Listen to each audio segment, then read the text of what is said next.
people want to be there tomorrow, right? They don't necessarily fully understand the steps. They just want to have the end result. It's possible to spend a lot of money and still not achieve the desired outcome.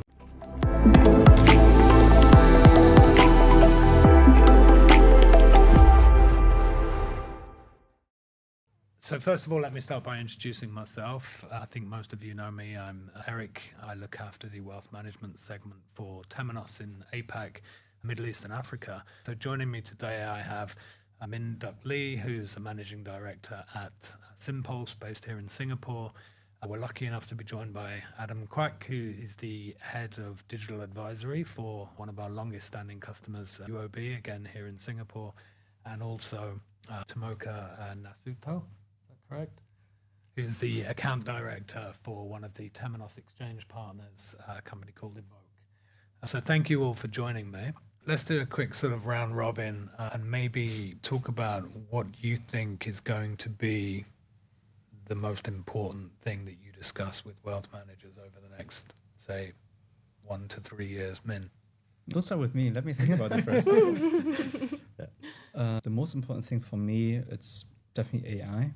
So not just to use as a productivity tool, but actually as something that is governed and regulated, that gives holistic advice to the customers, enables the relationship managers, but still provides the same level of trust that a relationship manager would do in a traditional sense. Yeah. And Adam, where are you going to be focusing the bulk of your efforts, I imagine, also in Yeah, AI? it's in my job title. So yes, I'll be focusing the bulk Mostly of my on efforts digital there. transformation, yeah. But I would say more specifically, it is our understanding, an evolving understanding of what these tools do and what these systems do. You may have read of this Google programmer who thought his AI had become sentient.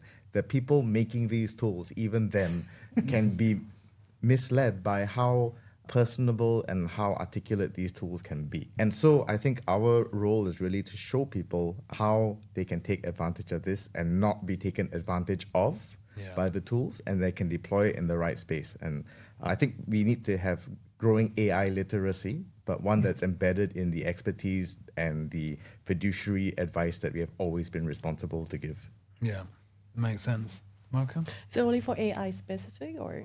No, just in general. Hopefully something else. I think for me, the developments is with like all the tools that I have, I hope this I can actually do more outreach to the customer, understand them more, because I think like with the really lean teams, it actually becomes quite hard for me to actually getting things done the way that I want to. But with all these tools, I think it will be really helpful for me to understand, doing a lot of research easily. After that, then we can actually apply that to give it to the customer as well. Cool.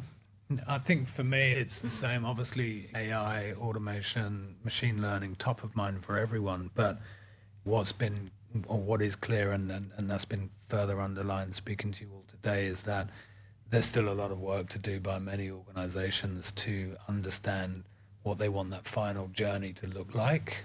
And then obviously to make sure that they have the right environment to start building towards that. I think one of the challenges that I see, and I see it a lot in the Middle East, is that people want to be there tomorrow, right? They don't necessarily fully understand the steps that they need to take to get there. They just want to have the end result, and it makes for some quite challenging conversations. And of course, the biggest problem with that is it's possible to spend a lot of money and still not achieve the desired outcome, get low adoption rates or a poor quality service offering, and not see the return on the investment. So I think that's where I'm sure to be spending the bulk of my time, is having conversations about how that journey progresses.